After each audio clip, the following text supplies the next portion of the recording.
The views and opinions expressed on the following program are those of the host and guests and do not necessarily represent those of any organization, including One Generation Away. The freedom of a people to choose its leaders is the root of liberty. Keep alive this experiment in liberty. Liberty, in case you've forgotten, is the soul's right to breathe. Government should be very minimal in protecting liberty. Peace cannot be purchased at the cost of liberty. The sturdy ground of liberty. Liberty once lost is lost forever. Fight for their liberty and for our security. Guarantees individual liberty. This great republic, born alone in liberty. Liberty. Liberty. Liberty. Liberty. Liberty. Liberty. Liberty. Just how much do you want liberty? This is Liberty Nation with Tim Donner, a production of LibertyNation.com. cutting through the double talk, taking on the topics, going after what the politicians really mean, and making it all clear. For your freedom and your liberty. Liberty Nation with Tim Donner. Joe Biden makes it official. He is running for president. Is this the best the Democrats have to offer? Welcome back into Liberty Nation Radio, a production of LibertyNation.com and heard from coast to coast on the Radio America Network. Joe Biden does officially what everyone had been figuring he'd do, launching a third bid for the presidency, and doing so with a video centered on Charlottesville and President Trump as an unrepentant racist intent on advancing or turning a blind eye to white supremacy. We'll examine Biden's chances as he enters the race as the putative frontrunner in a field now approaching 24 candidates. America is the world's most charitable nation, something we often take for granted, but with tax season now finally over, we'll drill down on just how charitable the country really is and how dependent the country is on charity in our Foundations of Democracy segment featuring Abby Moffat, head of one of the nation's largest charitable foundations. Plus, LibertyNation.com legal affairs editor Scott Cosenza joins us for Talkin' Liberty. Is Joe Biden really the best the Democrats have to offer for president? Seriously? Up to this point in the nascent Democratic presidential primary race, the 20 or so candidates for the highest office in the land have attempted, at least rhetorically, to claim that their campaigns are based on something more than simply undiluted hatred for Donald Trump. But apparently not Joe Biden. In a stunning announcement video based on the single theme of Trump as a full-on racist, replete with haunting images of scary white supremacists marching in Charlottesville, Biden has evidently decided that naked virtue signaling and stoking fear of the Nazi-like figure in the Oval Office will be enough to hold his position at the top of the Democratic field and deflect attention from his own record over 40 years as a permanent politician. Charlottesville is also home to a defining moment for this nation in the last few years. It was there on August of 2017 we saw Klansmen and white supremacists and neo-Nazis come out in the open. Their crazed faces, illuminated by torches, veins bulging and bearing the fangs of racism. And that's when we heard the words of the President of the United States that stunned the world and shocked the conscience of this nation. He said there were, quote, some very fine people on both sides. And in that moment, I knew the threat to this nation was unlike any I had ever seen in my lifetime. I wrote at the time that we're in the battle for the soul of this nation. If we give Donald Trump 8 years in the White House, he will forever and fundamentally alter the character of this nation. And so Sleepy Joe, as he was recently called by President Trump, begins his long-anticipated campaign with a video based on a flagrant distortion. Like everyone else on the left, Biden twisted the words of President Trump, quote, there were very fine people on both sides, unquote, in the infamous Charlottesville march. Never mind that Trump specified who he was describing and who he was not describing. We don't have time to play you everything Trump said about Charlottesville, but once more for the record, here are the critical parts of what the president actually said. You had a group on one side that was bad, and you had a group on the other side that was also very violent. And you take a look at some of the groups, and you see, and you know it if you were honest reporters, which in many cases you're not, but many of those people were there to protest the taking down of the statue of Robert E. Lee. So this week it's Robert E. Lee. I noticed that Stonewall Jackson's coming down. I wonder, is it George Washington next week, and is it Thomas Jefferson the week after? You know, you really do have to ask yourself, where does it stop? There was a group on this side, you can call them the left, or you've just called them the left, that came violently attacking the other group. So you can say what you want, but that's the way it is. You also had people that were very fine people on both sides. And I'm not talking about the neo-Nazis and the white nationalists, because they should be condemned totally. But you had many people in that group other than neo-Nazis and white nationalists. Of all the distortions the media has engaged in about Trump, Charlottesville may be the worst, other than Russian collusion, of course. And now Joe Biden is basing his whole campaign on that distortion. Biden, of course, realizes that the black vote will be critical to his third shot at the presidency, so he pulled no punches in this naked attempt to depict himself, vice president under the nation's first black president, as the savior of a people he once famously said would be put back in chains by the Republican Party. Never mind that it's Trump who's produced the lowest black unemployment rate ever recorded. Of course, most people don't notice that because the elite media mentions it only in passing as they condemn the president day after day. Alternately known as Uncle Joe among mainstream Democrats, and creepy Uncle Joe among many who've witnessed his unwanted advances towards women throughout the years, Biden has already engaged in a multi-pronged apology tour in advance of his official announcement. Now, hardly a paragon of political courage, Biden recently called Vice President Pence a decent guy. And then after one angry tweet from an LGBTQ activist, he apologized an hour later. He lamented, "I wish I could have done something," about the treatment of Anita Hill in the Clarence Thomas confirmation hearing in 1991, even though he was the chairman of the very Senate Judiciary Committee which conducted the hearing.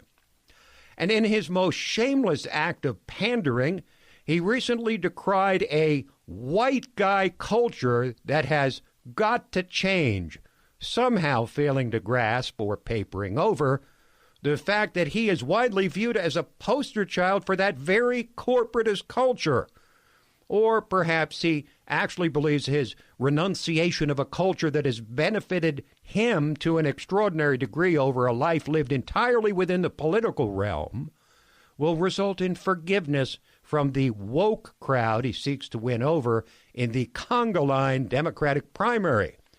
But Biden's most famous and recent apology came after no less than 6 women admitted publicly that they were creeped out by his handsy behavior towards them over the years. You know, social norms have begun to change, they've shifted, and the boundaries of protecting personal space have been reset. And I get it. I get it. I hear what they're saying. I understand it. And I'll be much more mindful. That's my responsibility. My responsibility, and I'll meet it. Now, that statement was remarkable because he said, social norms have changed, thus leaving the impression that he believes what he did was fine then, but not now in the Me Too era, so he'll change his ways. Biden is also hoping people will forget about his 2 previous disastrous runs for the Oval Office. In 2008, after his famously amusing, clean and articulate description of Barack Obama, he quit the race after garnering less than 1% of the vote in the first contest in Iowa. Hence, the new nickname attached to him by President Trump, 1% Joe. Now, in 1988, Biden was forced to pull out of the Democratic primary after revelations about multiple instances of plagiarism. He mimicked entire portions of a speech by British politician Neil Kinnock and acknowledged plagiarizing a law review journal for a paper he wrote in law school. He also claimed to be the first one in his family to attend college, which was a lie, and that he finished in the top half of his law school class, when in fact he finished near the bottom. Then there's the matter of Biden's son and his ties to the Ukraine. Hunter Biden joined Burisma Holdings, one of Ukraine's largest oil and natural gas companies, in April of 2014. He was paid $166,000 a month, despite zero background or expertise in Ukrainian affairs or energy. Then the company came under investigation for corruption and money laundering by Viktor Shokin, the nation's prosecutor general, who was promptly fired after threats from Biden's Obama administration to pull $1 billion in U.S. loan guarantees to Ukraine. You'll hear more about that, rest assured. The leftists in the Democratic Party will not forget Biden's support for the Iraq War.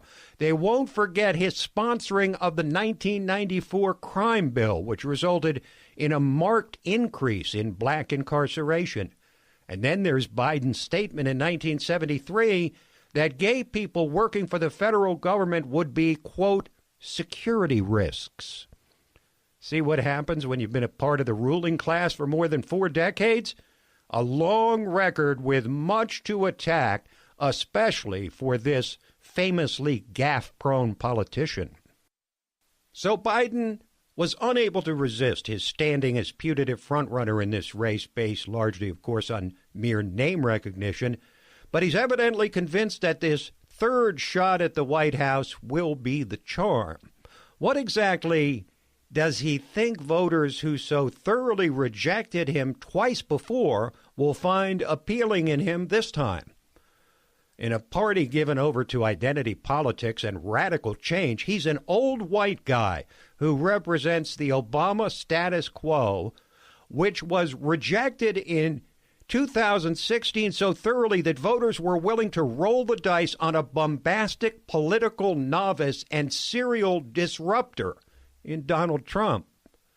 There are so many problems with Joe Biden that he could spend the whole campaign attempting to explain them all away. Is this really the best Democrats can do to make Donald Trump a one-term president? We'll take a quick break and then get away from politics for a moment to discuss charitable giving in Americans. How significant is it, and how important is it to the economy? We'll talk about it in just a moment. Liberty Nation with Tim Donner. Exhausted by all the fake news? On LibertyNation.com's YouTube channel, facts and fresh, bold analysis are what you get without the leftist spin. Subscribe today to the LibertyNation.com YouTube channel, because Truth is making a comeback.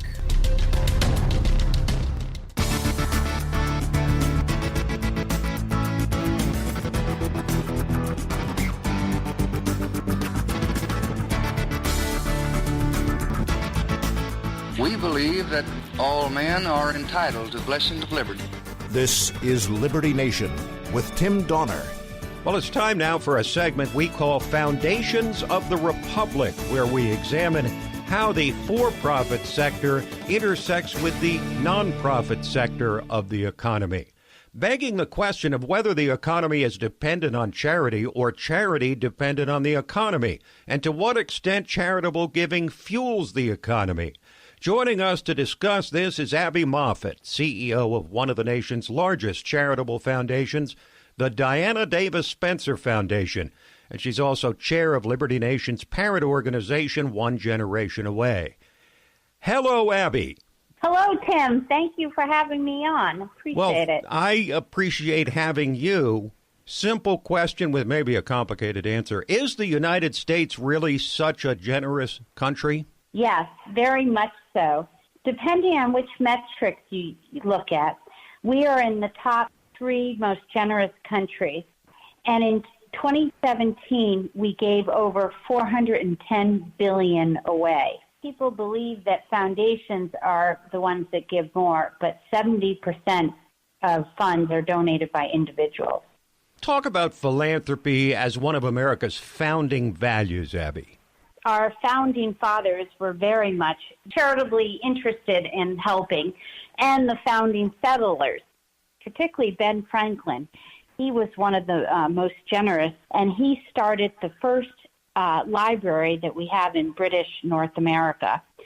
And he started that in Pennsylvania. He got 12 artisans together to put the first library together. He also started the first volunteer fire department with 30 of his neighbors. And that was considered absolutely the first one in its history in this country. Now, there's a lot of talk about people of faith versus secular people in terms of giving. So here's a question. Are religious people more charitable than others? Yes.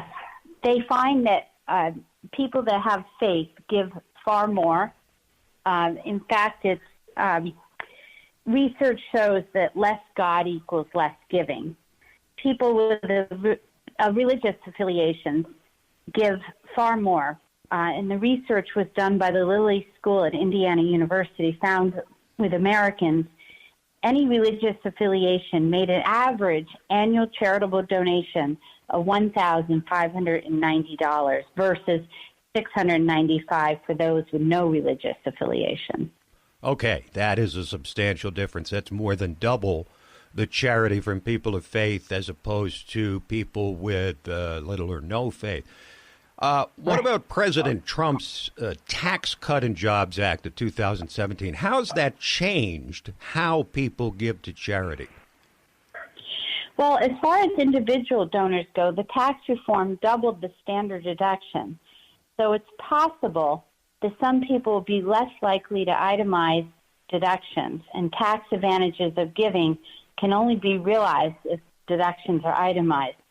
But it's still out because we haven't gotten the results for 2018, obviously. Mm-hmm. When the reform passed, Fidelity did a survey, and 30% of charities said that they expected to receive fewer and smaller donations. And so that's a concern because their charities are very much dependent on individuals as well as corporate and foundations. There's a new book that's come out called Decolonizing Wealth, which demonizes, ironically, philanthropy. Could you say a few words about this book? Yes. Unfortunately, in his book, he says that philanthropy itself is a sleepwalking sector. This is a concern for foundations as well as all of us in charity because it doesn't let people take risks. Foundations particularly like to be able to take risks. And, for example, malaria, that could be changed as a result of one big grant that could change the future of how malaria is treated. And so many other things that are dependent on the goodwill of the American people. Abby, this is really good stuff. Thanks for joining us. Thank you, Tim. Abby Moffat, CEO of the Diana Davis Spencer Foundation. Quick break, and then we're back with our signature segment, Say What? Liberty Nation with Tim Donner. Exhausted by all the fake news? On LibertyNation.com's YouTube channel, facts and fresh, bold analysis are what you get without the leftist spin. Subscribe today to the LibertyNation.com YouTube channel because Truth is making a comeback.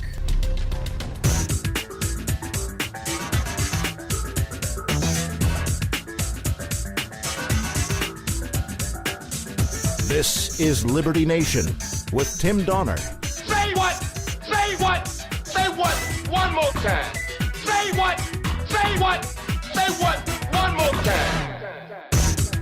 And now it is time for our signature segment, Say What?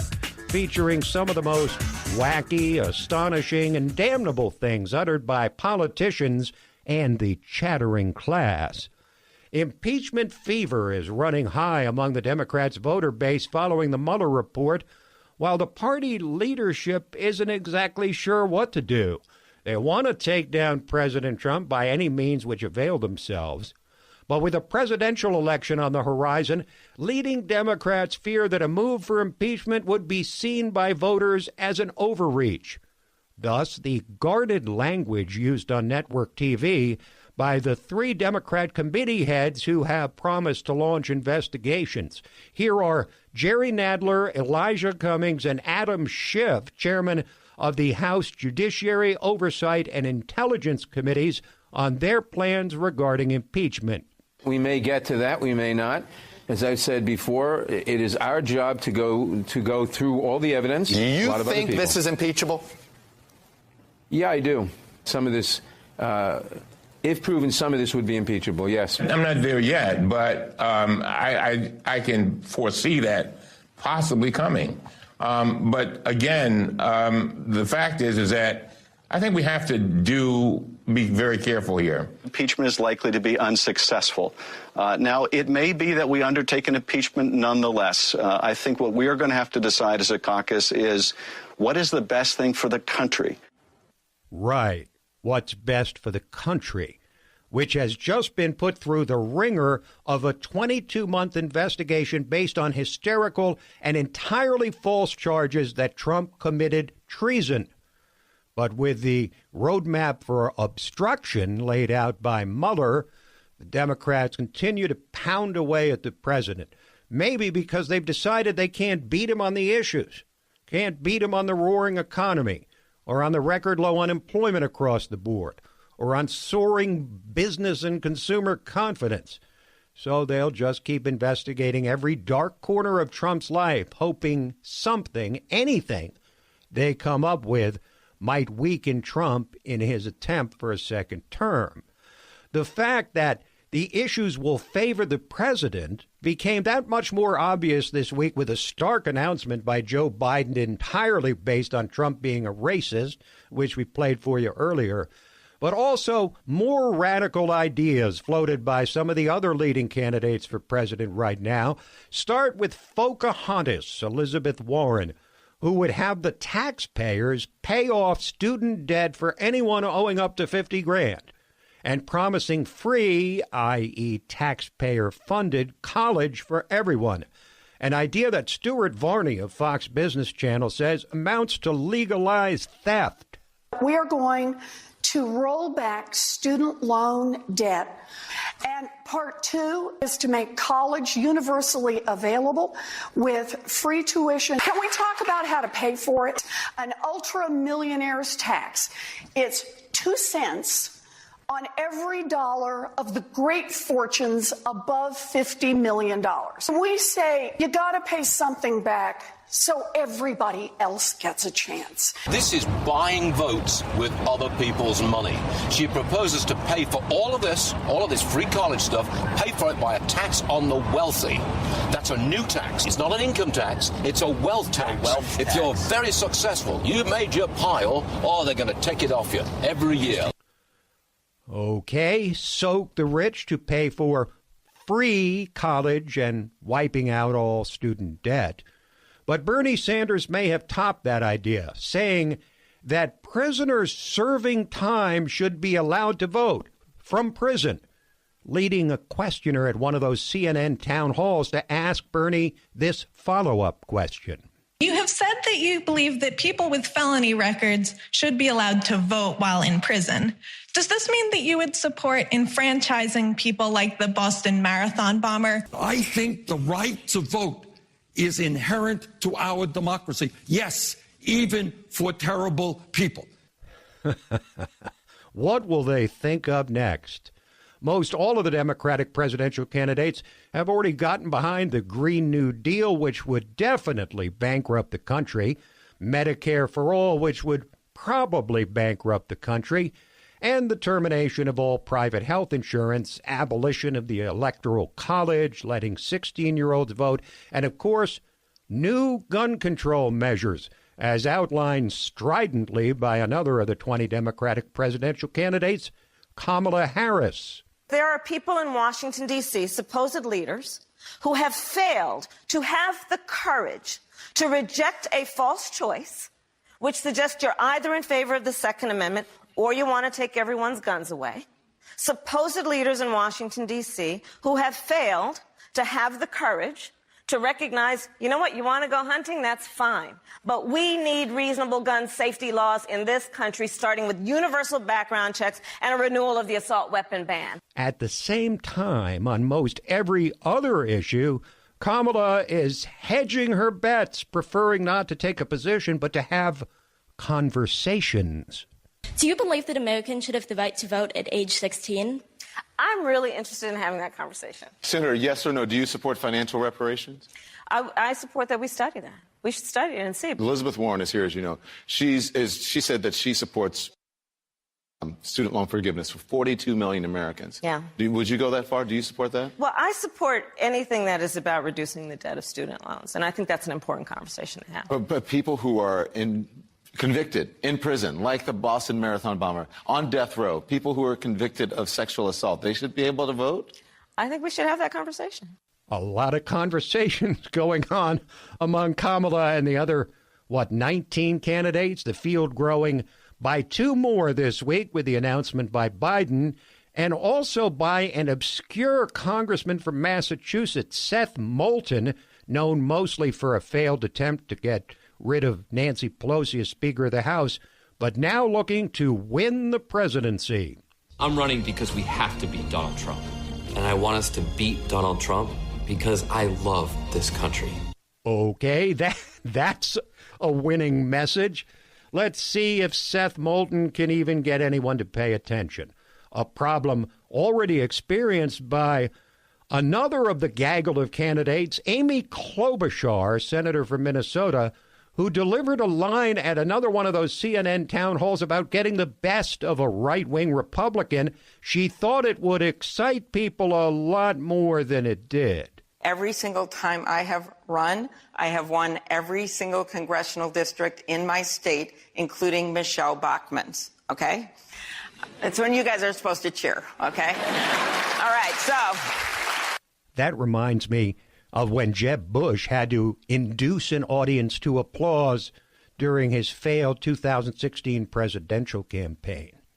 But it's not just Democrats who are lining up to try and take down President Trump. Last week, Bill Weld, the man who defended the honor of Hillary Clinton in 2016, said he will challenge Trump in a Republican primary. And this week, Maryland Governor Larry Hogan visited New Hampshire and dropped not-so-subtle hints that he plans to challenge Trump as well because, well, the Mueller report showed that Trump did some bad things. There was some really unsavory stuff in the report that did not make me proud of the president. You should be able to have confidence in the character and the competence of the people you elect to office. If you can't appeal to anyone beyond the hardcore far-right Republican base, you're not going to win. So if you're going to nominate someone who can't win a general election, that's not good for the Republican Party.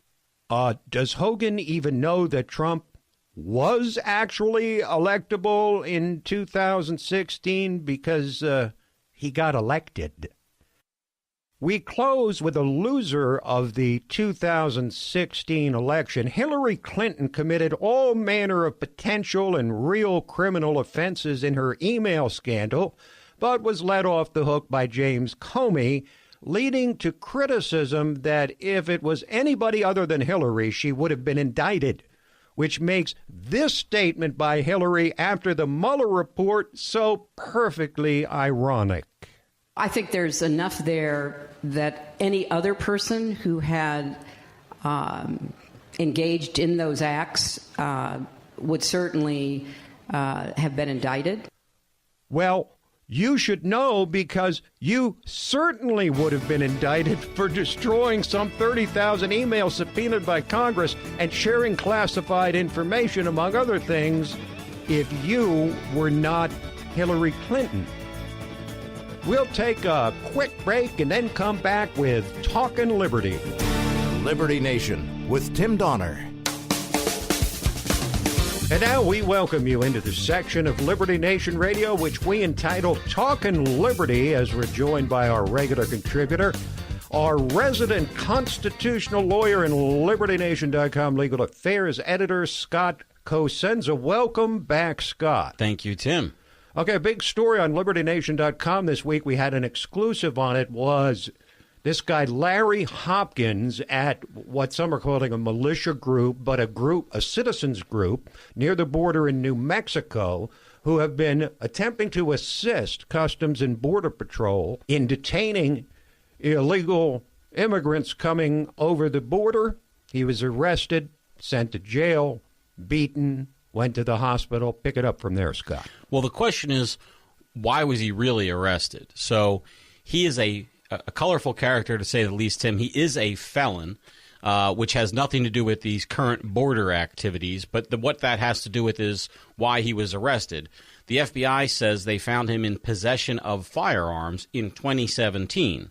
His lawyer says, why did you wait 17 months to arrest him on this charge, Right. which he has at least the color of a defense for, which is that he says that the place where he was, which had firearms in it, his trailer, was occupied by another individual, his wife, and that they were his wife's firearms. The reason why we think he may be arrested, not for that, but for his border activities, is because he and his group have patrolled this 5-mile stretch of the border near where Texas and New Mexico meet at the Mexican border, and they've detained over 6,000 people, they claim. This is an embarrassment for, of course, the border people and the very left-wing governor and attorney general of New Mexico have sort of gone apoplectic over this. But they haven't made the case that he's violated the law there. Some of his activities look fairly shady to me as a civil libertarian, assuming garb, their uniforms, I think, appear to probably most Americans, much less most Central American refugees, as being that of some official military or police group, Tim. But the point of the piece, and I think the point of most activists' concern is, if that's what he did wrong, then arrest him for that and let him make a defense. Mm-hmm. Don't come at him sideways with this other charge. How legitimate is the argument that if Congress won't take the border crisis seriously, then citizens are going to take it into their own hands to assist the Border Patrol? That's one question. And the other one, Scott, is the question of whether this is an armed group or not, because I've heard it both ways. Well, I don't think that Mr. Hopkins was armed when he was taken into custody. Those firearm charges are about what happened over a year ago.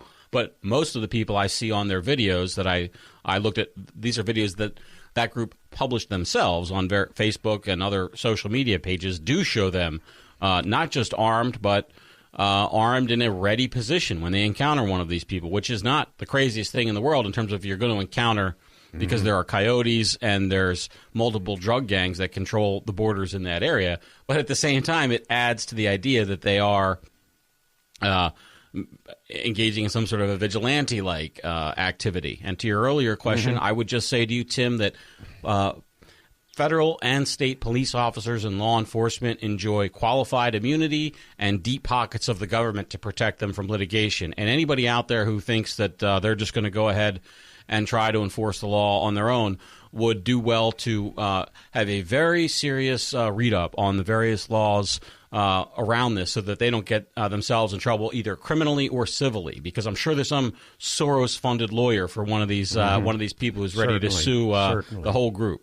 This is something that has incited the anger of thousands of citizens in New Mexico. A left-wing governor who refuses to even acknowledge that there's any crisis at the border, even though we have over 4,000 people trying to cross illegally every day. And the added problem that they want to be caught. They want to be put into the system. Let's take it down to a real micro level, something that everybody, almost everybody who's lived in a town or a small city or big city can relate to. Parking tickets. And there was good news. Good news for people who don't like parking tickets from the 6th Circuit U.S. Court of Appeals. This is why I went to law school, Tim, this kind of a case, okay? Right. I do actually remember the first day I actually saw the marking of tires by a Philadelphia, as a matter of fact, parking authority, the only city service in that city that operates efficient. with a ruthless efficiency, as you might imagine. And in Washington, D.C. as well. Oh, so many big cities. Chicago, I think, too. And I saw them put the chalk on the tire, and I thought, how can they mark up somebody's car like that? That's outrageous. And I, of course they can, because who's going to take the time, the money, the whatever to challenge it? Well, we have our answer, Tim. And the answer is Allison Patricia Taylor. She is our hero. She's from Saginaw, Michigan, and she got a number of parking tickets from the city of Saginaw. And she decided that it was not okay for them to mark up the tires of her various cars. So she took them to court, and sure enough, she won. The Sixth Circuit Court of... And by the way, it wasn't just the district court level and federal court that she took this to, but the U.S. Court of Appeals for the Sixth Circuit ruled on the case. And they said, you can't touch people's cars because they haven't done anything wrong. The city says, well, we're performing a caretaker function here that's allowed to us under the Constitution. Sure. And the Sixth Circuit says, no, you're not allowed to molest or mark up people's property who haven't done anything wrong. Unless they violated some parking rule, they haven't violated any parking rule. They're parked legally. I love when you bring stories like this, Scott. That's terrific. Let's head northward to the U.S. Supreme Court, which has taken up a major gay transgender job discrimination case or two. So this is a big deal, Tim. We're going to be talking about this a lot, I believe, and reading about it a lot. The Supreme Court has agreed in its October term to confront the Title IX issues that are kind of out there in the law, whether we may see some kind of assertion as to what actually it means to be a man or a woman, legally speaking. There's a transgender rights case in there, and whether or not people can be protected from being fired for gay, lesbian, LGBT, whatever status, okay, including trans. So this is going to be a big fight, and we'll see what happens. Jussie Smollett's lawyers have been sued out in Chicago. What is the nature of this particular lawsuit? Because these suits are flying every which way but loose regarding another Jussie Smollett lawsuit. Yeah. Who'd have thought? And we have potential criminal charges pending from the hoax letter, by the way, which also may come down the pike. So this is Tina Glandian and Mark Garagos, celebrity fame. He was Michael Jackson's attorney, I think, back in the day. I believe one of the first big cases. So they made all these statements after Jussie's charges were null prost, as they say, or dropped. And they made them to Good Morning America, to the Today Show, and to a podcast that Mark Garagos co-hosts with Adam Carolla. And those podcasts basically talk about how the Osundairo brothers, and I don't have their first names in front of me. They look like they were ready for anything. Yeah. Anything. Those guys would do anything. They're ready for anything. The Osundairo brothers, they went on and basically talked like those people committed a real hate crime attack, when in fact they say, and the evidence certainly supports it, and they what wrote they did a was check. A hoax hate crime attack. So right.